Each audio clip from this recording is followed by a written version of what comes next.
តោះថ្ងៃនេះយើងមកនិយាយអំពីកីឡាករល្អទាំង11នាក់រើសដោយកីឡាករ Lamine Yamal ក្នុងនោះផងដែរឃើញថាមានកីឡាករ Real Madrid រហូតដល់ទៅ6នាក់ឯណោះបាទទោះបីជាគាត់លេងឲ្យ Barcelona ក៏ដោយក៏ប៉ុន្តែគាត់រើសកីឡាករ Real Madrid ហើយគិតថាកីឡាករហ្នឹងគឺជាកីឡាករល្អហើយក្នុងក្តីសម័យរបស់គាត់ដែលយើងមើលឃើញថាតម្រង់4-3-3អ្នកចាំទីគឺ Iker Casillas បាទ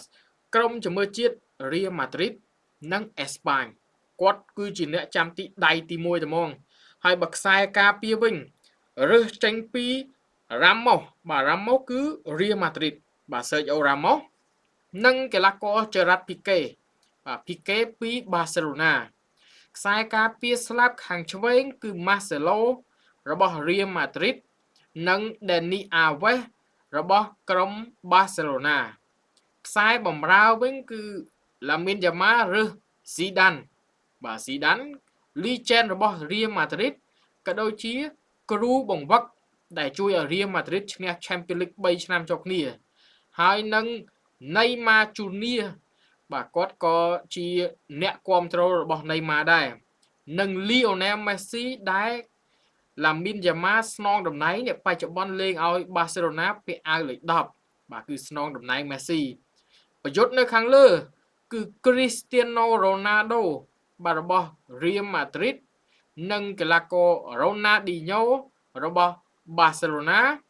និងកីឡាករ Ronaldo Nazario ជនជាតិប្រេស៊ីល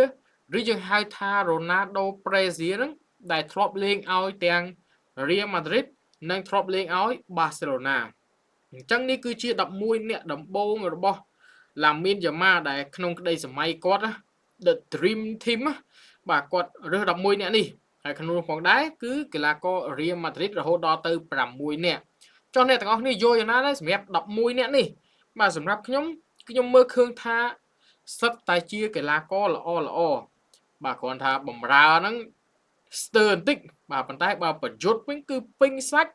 ខ្សែការពារក៏ពេញសាច់និងអ្នកចាំទីក៏ល្អទៀត